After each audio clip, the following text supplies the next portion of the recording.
Good morning student.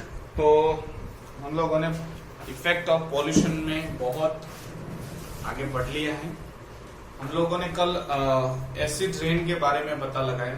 अब acid rain के sources के बारे में भी पता चला।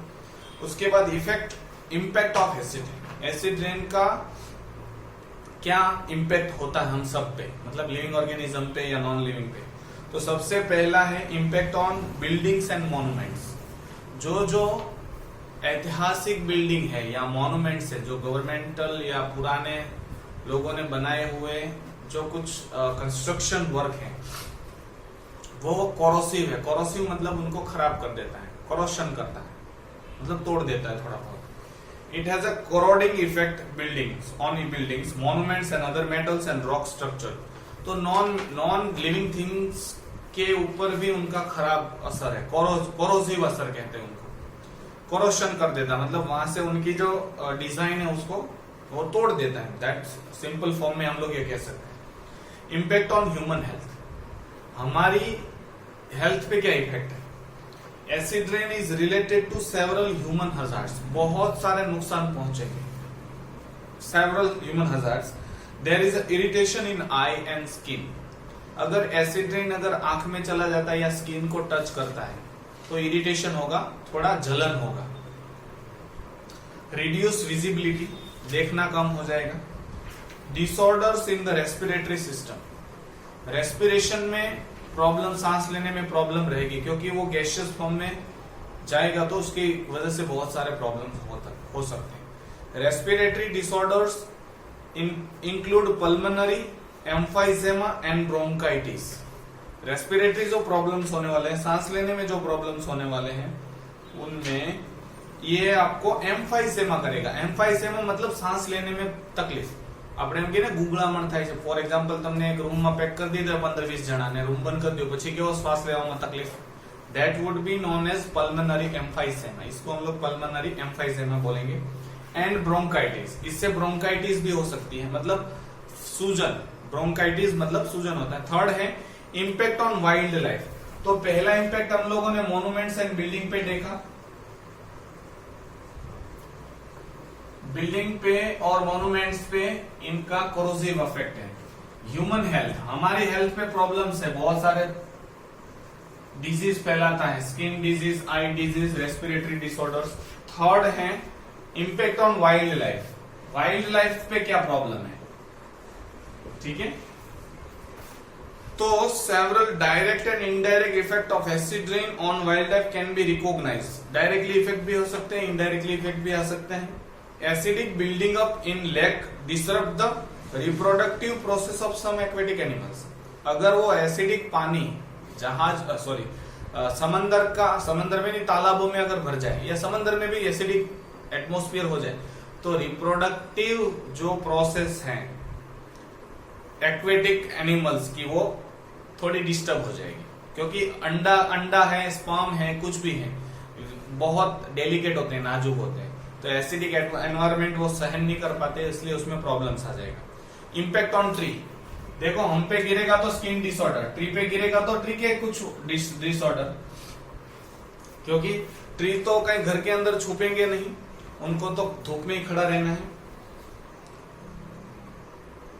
Acid in soil can undergo chemical change and release toxic metals in form that can be absorbed by the plant. The plant may be damaged or destroyed. देखो soil में acid जाएगा तो कुछ रिएक्शन करेगा, कुछ कंपाउंड फॉर्म में कुछ poisonous चीजें हैं उनको फ्री कर देगा।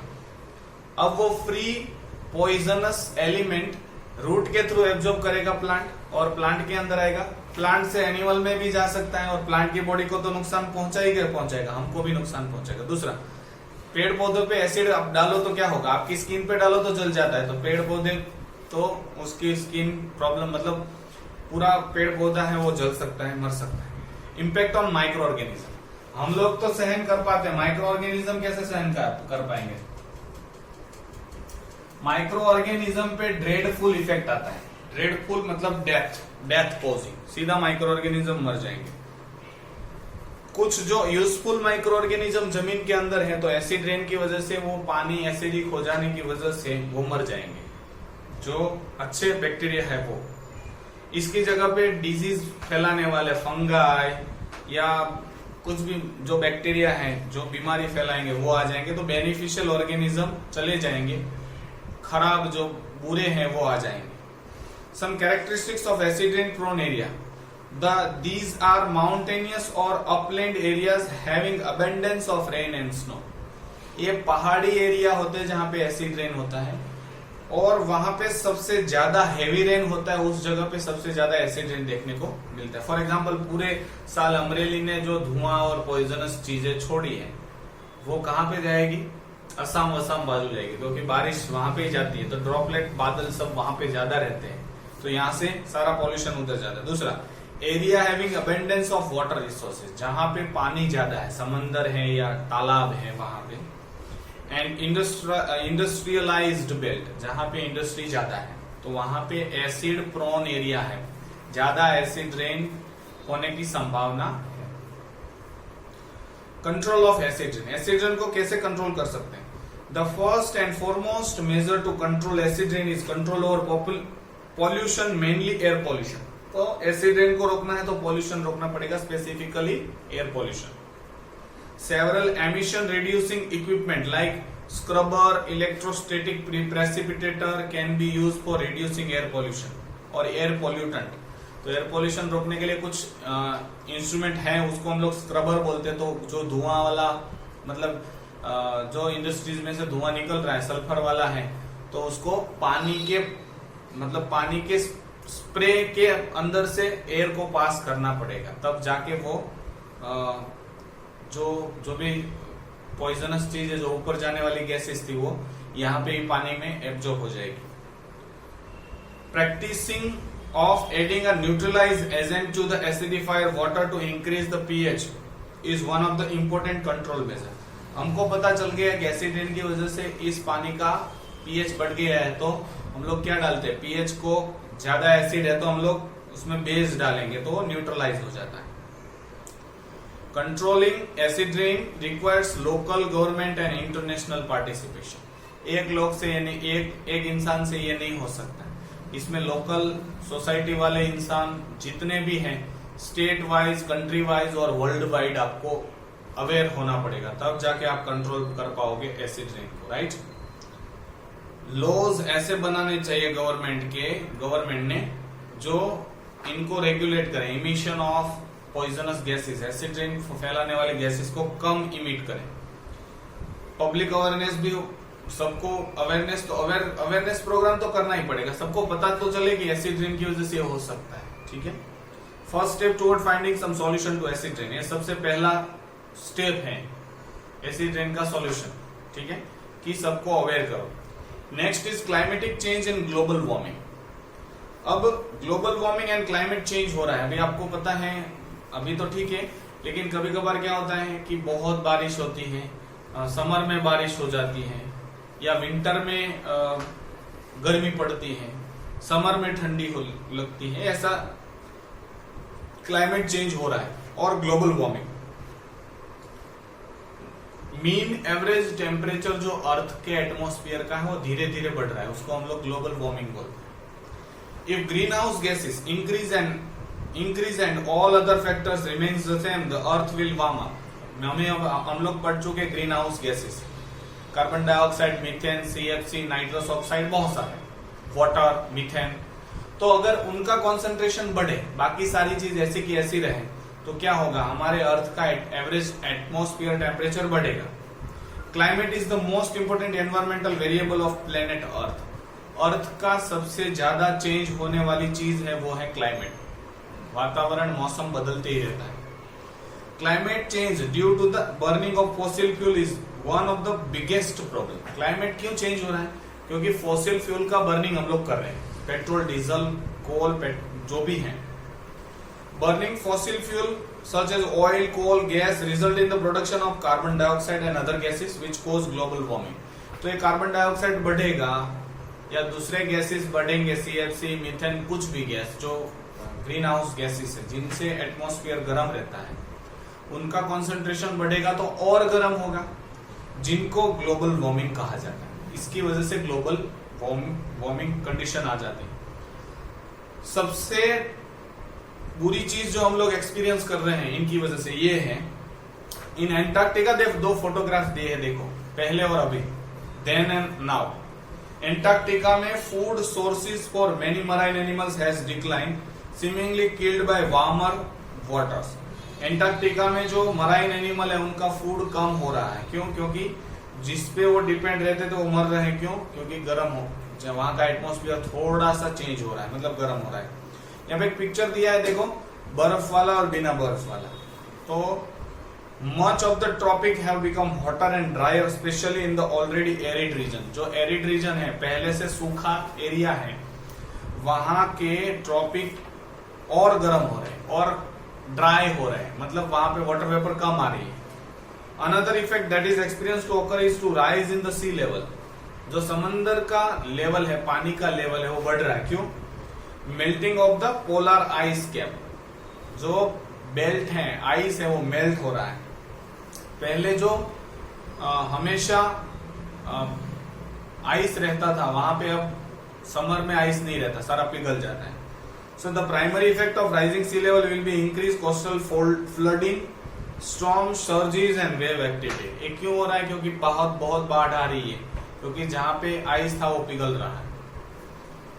Climate change could lead to the extinction of many animals including migratory bird. Climate बदल रहा है तो जो माइग्रेटरी बर्ड है, यहाँ के कुछ भी बर्ड्स या कोई भी एनी ऑर्गेनिज्म है, उसका पॉपुलेशन कम हो रहा है, मतलब एक्सटिंक्शन बढ़ रहा है, वो मर रहे हैं, वो इस दुनिया से वैनिश हो रहे हैं, मतलब उनकी स्पीसीज खत्म हो रही है दुनिया से। Global warming has already change the migration route of some of the birds and can have dramatic impact on wild life with rapid depletion of the tiny planktons organism which forms the food web in the ocean। देखो, global warming की वजह से क्या हुआ, बहुत सारे birds ने अपना रास्ता बदल दिया। पहले फॉर एग्जांपल आपको पता है नल सरोवर इन कच्छ, तो साइबेरियन क्रेन आते हैं। साइबेरियन क्रेन मतलब जो रसिया में साइबेरिया एरिया है वहां के क्रेन्स मतलब बगला माइग्रेशन यहाँ पे करते। क्यों? क्योंकि to escape the harsh condition, वहां पे डेंजरस विंटर होता है एज कंपेयर टू इंडिया।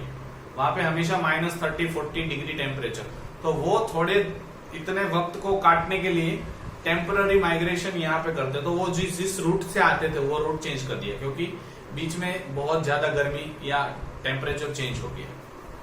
ठीक है, Bharatpur, I think so, Bharatpur एक एरिया है इंडिया में, I think so Madhya Pradesh में है, भरतपुर या राजस्थान में, पता नहीं। वहां पे बहुत सारे बर्ड्स विजिट करते हैं हर साल माइग्रेशन। तो एक क्लाइमेट चेंज की वजह से माइग्रेशन रूट चेंज हो गया, माइग्रेशन करने वाले एनिमल्स बदल गए।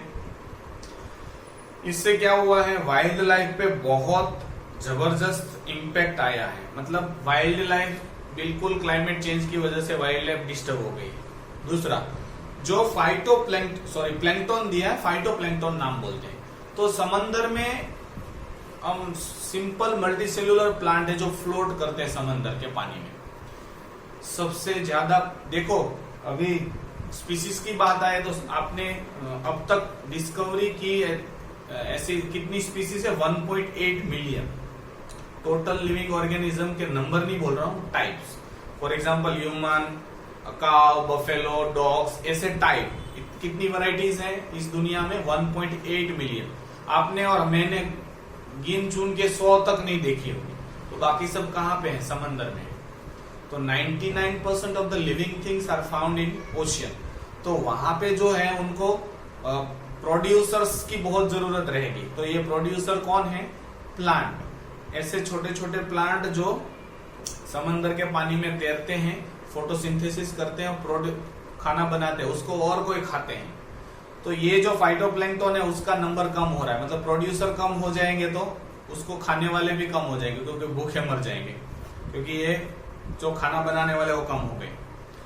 This is thought to have contributed to recent drastic decline in the breeding rates of some sea bird. इसकी वजह से सी बर्ड्स जो समंदर को विजिट करते हैं बर्ड्स, उनका पॉपुलेशन और ब्रीडिंग रेट, उनका जो रिप्रोडक्शन का रेट बहुत कम हो गया है।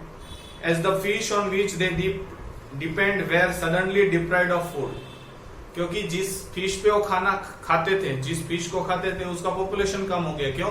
क्योंकि उस फिश को खाने के लिए जो पेड़ पौधे थे वो कम हो गए, प्लैंक्टन्स। ठीक है। Some of the other threat from the global warming increase in the storm damaging the breeding colonies of the seabirds and sea animals। तो स्टॉर्म, अब तूफान आने के चांसेस बढ़ गए, हर साल आता है, वायु आता है, कभी निसर्ग आता है। ब्रीडिंग कॉलोनीज को खत्म कर दिया है, क्योंकि तूफान की वजह से जहां जहां अंडे रखे हो सब समंदर में चले जाएंगे। Sea level rise destroying beach nesting shelter of the sea turtle. Sea level बढ़ गया है तो जहां पे अंडे रखे हैं टर्टल ने, मतलब कछुए ने, उनका भी अंडा पानी में चला जा रहा है और कोई खा जाएगा उसको।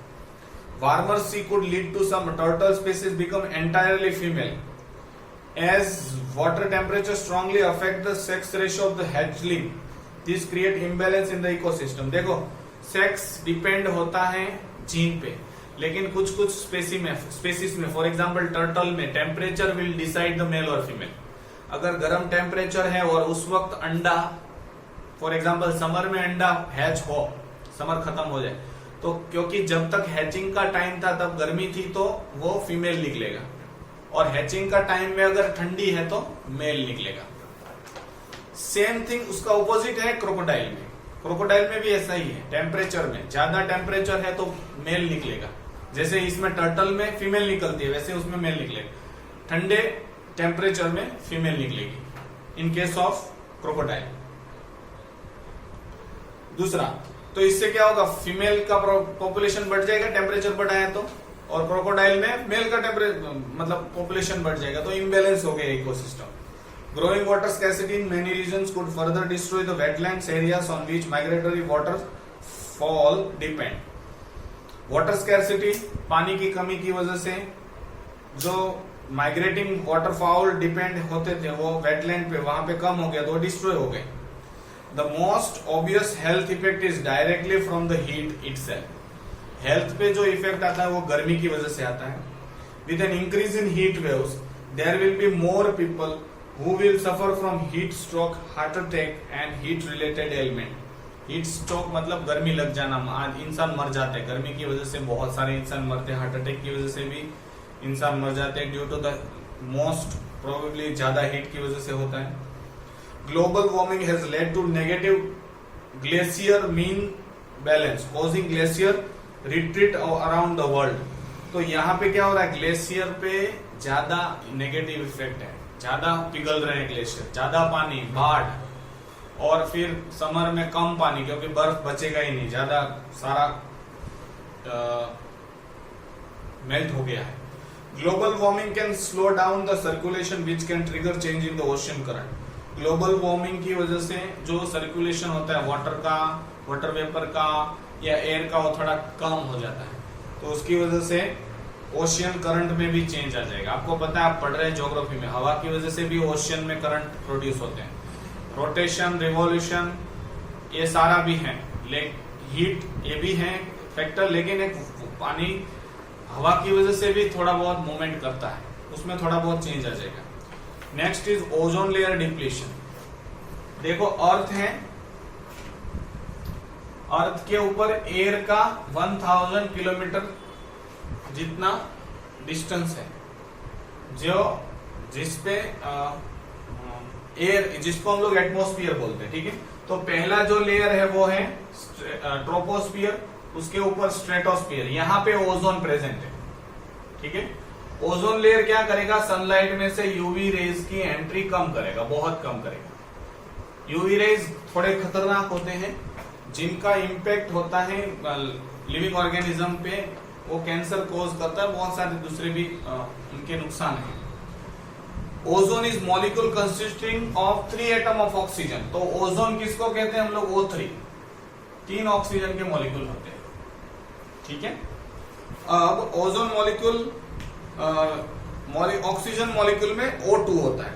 It occurs through the atmosphere but most of it present at the higher level of the atmosphere in the stratosphere. तो ओजोन लेयर कहां पे है, स्ट्रेटोस्फियर में, वो याद रखना। पहला ट्रोपोस्फियर, टोपोग्राफी टॉप लेवल पे है, अर्थ के टॉप लेवल पे टोपोस्फियर, उसके बाद स्ट्रेटोस्फियर। स्ट्रेटोस्फियर में ओजोन प्रेजेंट है, तो स्ट्रेटोस्फियर आप खास याद रखना, ozone is present in stratosphere, ठीक है। और thickness of ozone, for example ये ओजोन लेयर की थिकनेस है, इतना ओजोन है, तो ये थिकनेस मेजर करने के लिए डेप्सन यूनिट होता है, DU, ठीक है। Thickness of ozone is measured in Dobson unit. Atmosphere में ozone has a characteristic pungent smell, और ये पॉइजनस है।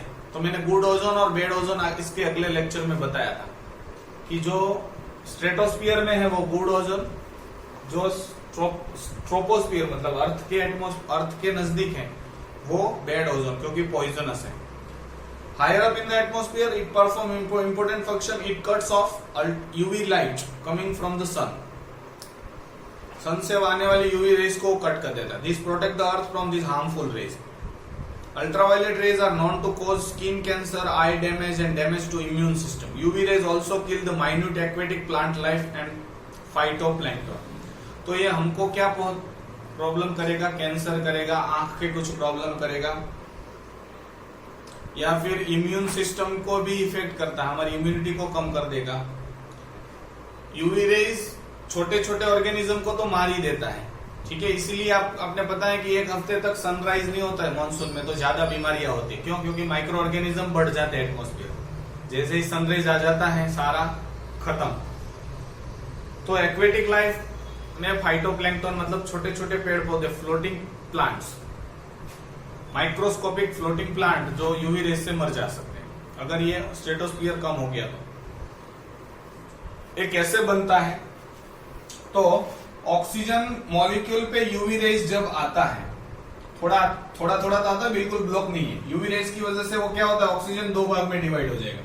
इसको हम लोग निसेंट ऑक्सीजन कहते हैं, हाईली रिएक्टिव ऑक्सीजन। ये हाईली रिएक्टिव ऑक्सीजन क्या करेगा? ऑक्सीजन के साथ, ऑक्सीजन मॉलिक्यूल के साथ कंबाइन होकर O3 बना देता है, ओजोन। तो यूवी रेज की वजह से ऑक्सीजन स्प्लिट हुआ, ये ऑक्सीजन हाईली रिएक्टिव होता है, किसी के साथ भी रिएक्शन करेगा। तो नजदीक में अगर ऑक्सीजन है तो ऑक्सीजन मॉलिक्यूल है तो उसके साथ रिएक्शन करके ओजोन बना देगा, ठीक है।